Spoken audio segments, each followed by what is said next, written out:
আসসালামু আলাইকুম। আজকে আপনাদেরকে আমি এই ভিডিওতে জানাবো মক্কা মদিনায় কুরবানির প্রকৃত ইতিহাস কি, কুরবানি কোথা থেকে আসলো, কিভাবে কুরবানি প্রথাটি চালু হলো, মক্কা মদিনার কুরবানি কিভাবে করা হয় সবকিছুই বিস্তারিত জানবেন আমার এই ভিডিওতে। কিভাবে পালিত হয় ঈদুল আজহা, কাবার পাশে কুরবানির নিয়মই বাকি, আর কেন এই বিশ্বের মুসলিমগুলো সবাই এত তাৎপর্যপূর্ণভাবে এই কুরবানিটা করে, সবকিছুই বিস্তারিত শুনবেন এবং কিছু কিছু দেখবেন। তা আসুন ভিডিওটি শুরু করা যাক। হযরত ইব্রাহিম আলাইহিসসালাম যখন রাত্রে শুয়েছিল, তিনি হঠাৎ রাত্রে স্বপ্নের ভিতরে দেখেন কে যেন বলছে তাকে, তুমি কুরবানি করো। তারপরে হঠাৎ তার ঘুম ভেঙে গেলে সে উঠে সে চিন্তা করে আমাকে কে যেন বলল কুরবানি করতে। সে ১০০টি উট কুরবানি করলো। উট দুম্বা এগুলো সবকিছুই ১০০ করে কুরবানি করলো। এর পরের রাতে ঠিক আবারও উট কুরবানি করার সত্ত্বেও পরের রাতে আবারও তাকে স্বপ্নে দেখানো হলো তুমি কুরবানি করো। এরপরে আবারও সে উট কুরবানি করলো। এরপরে আবারও দেখানো হলো তুমি তোমার প্রিয় বস্তুকে কুরবানি করো, তোমার পুত্র ইসমাইলকে কুরবানি করো। তিনি তখন হতবাক হয়ে গেলেন এবং উটের কথা চিন্তা করলেন, আসলে আল্লাহ তার প্রিয় মানুষকে চেয়েছিলেন, উটকে চাননি। তিনি তখন আর দেরি না করে তার পুত্র ইসমাইলের সাথে কথা বললেন। তিনি বললেন, আল্লাহ যদি তার সন্তুষ্টির জন্য আমার জীবনকে চেয়ে থাকে তাহলে আমি রাজি, আমি আপনার শর্তে এবং আপনার কথায় আমি রাজি। এই বলে বাপ বেটা দুইজনের রওনা দিল কুরবানির উদ্দেশ্যে। পথের মধ্যে শয়তান এসে বাধা দিল। একে একে ২ থেকে ৩ বার শয়তান এসে ইসমাইল আলাইহিসসালামকে বলল, আসলে তোমার বাবা কিন্তু তোমাকে জবাই করতে নিয়ে যাচ্ছে, তুমি যেও না তার সাথে। তিনি শয়তানকে পাথর মেরে ছুঁড়ে চলে গেলেন আবারও কুরবান গায়ে। কুরবান গা তৈরি করে যখন তাকে কুরবানি করবে এমতো অবস্থায় তিনি দেখলেন তার ছেলেকে তিনি কুরবানি করতে পারছেন না। বারবার সেই শয়তানের কথা না শুনে তিনি আবারও চেষ্টা করলেন কুরবানি করার জন্য, কিন্তু পাথর ছুঁড়ে ফেলে দিলে পাথর কেটে যাচ্ছে ছুরি দিয়ে, কিন্তু কুরবানি হচ্ছে না।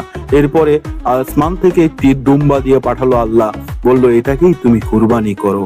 এরপর থেকেই চলে এলো এই হজের পরে কুরবানির মাস বা কুরবানির মৌসুম। হাজিরা প্রথমে সবাই হজ সম্পূর্ণ করে, হজ সম্পূর্ণ করার পরে তাওয়াফ কমপ্লিট করার পরে তাওয়াফের পরে হজের একটি অংশ হিসাবে এই কুরবানিটাও তারা করিয়ে নেয়। এবং আমরা সারা পৃথিবীর মুসলিম উম্মারা এই হজের সময় জিলহজ মাসের এই আপনার ১০-১১ তারিখে আমরা কুরবানি করি। বেশিরভাগ ক্ষেত্রে আমরা অন্য দেশে বা আমাদের বাংলাদেশে ১১ তারিখেই কুরবানিটা পালন করা হয় বেশি। যখন হজ যাত্রীরা হজ পালন করতে যায় তখন তারা হজের কিছু কিছু প্রথা কমপ্লিট করে বা নিয়ম কমপ্লিট করার পরে এখানে এসে দেখতে পাচ্ছেন পাথর মারে। এখানে ছোট শয়তান, বড় শয়তান, মেজ শয়তান, ৩টি শয়তান রয়েছে।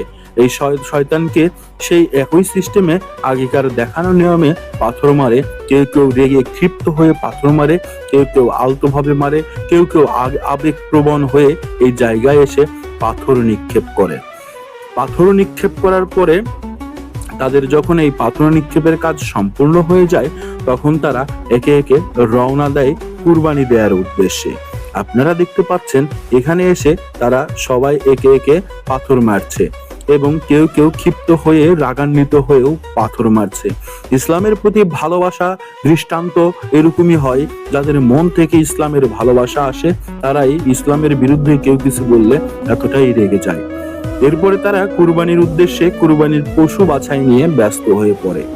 বিভিন্ন জায়গায় সেখানে পশুর হাট বাজার বসে, আবারও সেখানে একটি এজেন্সি রয়েছে বা একটি দল রয়েছে, সেই দল দ্বারাই কুরবানি পরিচালিত হয়। আপনি সেখানে পশু কিনতে পারেন, অথবা আপনি যদি ক্রয় করে দেন অথবা নাও ক্রয় করেন, আপনার কুরবানি সমপরিমাণ অর্থ যদি তাদেরকে দেন তাহলে সেই দলটি অটোমেটিক্যালি ভাবে সেই পশুগুলোকে কুরবানি করে আপনার জন্য প্যাকেটিং করে মাংস দিয়ে পাঠাবে। তারা এইভাবে এখানে মরুভূমিতে উটের বাজার বসে। উটগুলো যেহেতু ভারী তাই এভাবে ক্রেন দিয়ে উঠানো হয় গাড়িতে। যখন ওই পশুগুলো বা উটগুলো ক্রয় করা হয়ে যায় তখন সেগুলো এভাবেই গাড়িতে লোড করা হয়। আর এই যে দেখতে পাচ্ছেন এটি একটি উটের হাট বা উটের বাজার। আর এর পাশাপাশি রয়েছে সুসজ্জিতভাবে সাজানো দুম্বা, ভেড়া, ছাগল, বকরি ইত্যাদি আরো যেগুলো কুরবানিযোগ্য পশু রয়েছে সেগুলোর বাজার সুন্দরভাবে লেগেছে মক্কা এবং মদিনাতে।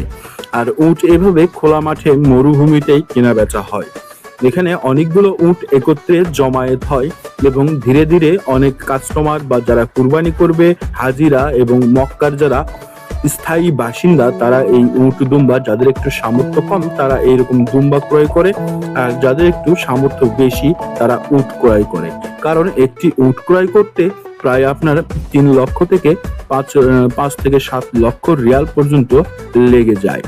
তো আপনি দেখতে পাচ্ছেন উট যেহেতু ভারী সেহেতু এভাবেই এদেরকে গাড়িতে বেঁধে বেঁধে ক্রেন দিয়ে উঠানো হয়। আর দুম্বা তো আমাদের সাধারণত বাংলাদেশের বকরি, ছাগল, ভেড়া যেগুলো রয়েছে এগুলোর সমানই বা এগুলোর সাইজই, তাই এদেরকে অতটা কষ্ট বা অতটা সমস্যা করতে হয় না এদেরকে এক স্থান থেকে অন্য স্থানে নিয়ে যেতে। কিন্তু উট যেহেতু বড় প্রাণী, আমরা চাইলে গরুর মতন এদেরকে খেদিয়ে বা ঠেলে গাড়িতে উঠাতে পারবো না, তাই এদেরকে বাজারে এভাবে উঠানো হয়, বেঁধে বেঁধে রাখা হয়। বেঁধে বেঁধে রাখার পরে যার উটটি ক্রয় করা হবে সেই উটটি কুরবানির স্থানে নিয়ে যাওয়ার জন্য অবশ্যই গাড়িতে ওইভাবেই উঠানো হয়। আবারও কেউ কেউ আছে কুরবানি দেওয়ার যে উটগুলো রয়েছে বা ছাগলগুলো রয়েছে এগুলো হাট থেকে ভালো ক্রয় করে, এবং ক্রয় করার পরে অনেকে সেখানে যে গোষ্ঠী বা দল রয়েছে বা একটা এজেন্সি রয়েছে সেই এজেন্সির মাধ্যমে তারা কোরবানি করে। তবে বেশিরভাগ ক্ষেত্রে দেখা গেছে উটগুলোকে তারা বেশিরভাগই এজেন্সির মাধ্যমেই কোরবানি করে যারা হজে যায়। আর যারা স্থানীয় বাসিন্দা তারা এভাবে উট ক্রয় করে, কেউ গাড়িতে, কেউ বা এভাবে ধীরে ধীরে হেঁটে হেঁটে মরুর রাস্তা দিয়ে হেঁটে নিয়ে যায় তাদের গন্তব্যস্থলে। গন্তব্যস্থল বলতে তারা যারা স্থানীয় তাদের বাসায় নিয়ে গিয়ে কুরবানি করে। আর যারা হজ পালন করতে এসেছে তারা বেশিরভাগ প্রায় 90% লোকই তারা এজেন্সির মাধ্যমেই কুরবানি করিয়ে নেয়। আর স্থানীয়রা এভাবে আমাদের মতোই বাসায় বাসায় কুরবানি করে, বা অনেকেই দলবদ্ধ বা গোষ্ঠীভাবে কুরবানি করে। এখানে হাজিরা কুরবানি করবে, সবাই তাদের শখের পশু নিয়ে এসেছে, কেউ বা এজেন্সির মাধ্যমে দিয়েছে। এসে দেখতে পাচ্ছেন এখানে কেউ নিজের পশু নিজে জবাই করছে, কেউ বা এজেন্সির মাধ্যমে জবাই করে রেখে দিচ্ছে। এখানে কিন্তু আমাদের মতো 2, 4, 5টা পশু না, হাজারে হাজারে শয়ে শয়ে পশু রয়েছে এখানে। আবার এজেন্সির যেগুলো ক্রয় করা পশু সেগুলো এর ভিতরেও রয়েছে। অনেকে আছে যারা কুরবানির পশু ক্রয় নিজেরা না করে এজেন্সির মাধ্যমে ক্রয় করে, তাদের এখান থেকেই এজেন্সিরা তাদের নির্ধারিত মূল্য থেকে পশুগুলো এখান থেকে বাছাই করে ওয়েট অনুযায়ী দিয়ে দেয়। এরপরে জবাই করে আমাদের মতো 2-1টা না, হাজারে হাজারে পশু এখানে অনেক কর্মী রয়েছে, এভাবে ঝুলিয়ে ঝুলিয়ে এগুলো পশুকে প্রসেস করা হয়। দুম্বা হোক বা উট হোক বা যে কোনো কোরবানিযোগ্য পশু হোক, সেগুলোকে এভাবে ঝুলিয়ে ঝুলিয়ে জবাই করে চামড়া ছিলে গোস্ত কেটে টুকরা টুকরা করে প্রসেস করা হয়।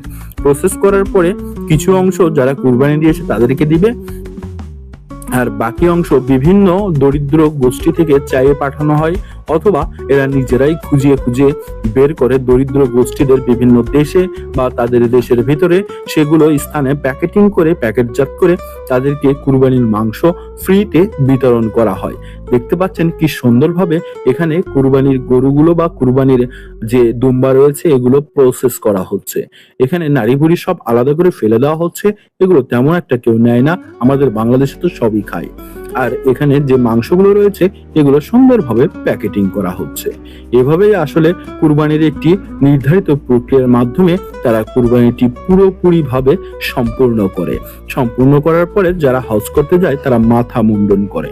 আর আপনি দেখতে পাচ্ছেন সামনে যে ছাগল, বকরি, ভেড়া রয়েছে, আমাদের বাংলাদেশের মতো কিন্তু এত সাধারণ হাট না, এটা কিন্তু বিশাল আকারের বড় একটি হাট।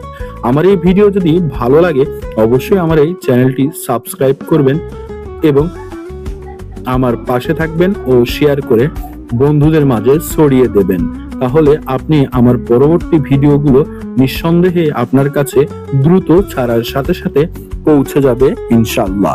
আর এই কুরবানির হাট বা যে উটের বাজারটি দেখতে পেলেন, এটি আপনার কাছে কেমন লেগেছে, বা দুম্বার যে বাজারটি দেখতে পেলেন এটি আপনার কাছে কেমন লেগেছে, অথবা আপনি যে এই যে কুরবানির ইতিহাসটা জানতে পারলেন এটি কেমন লেগেছে, অবশ্যই কমেন্টে জানাতে ভুলবেন না কিন্তু। আর আমাদের সাথে থাকবেন। ধন্যবাদ, বিদায় নিলাম আজকের মতো এই পর্যন্তই। আবারও দেখা হবে। ভালো থাকবেন। আসসালামু আলাইকুম ওয়া রাহমাতুল্লাহ।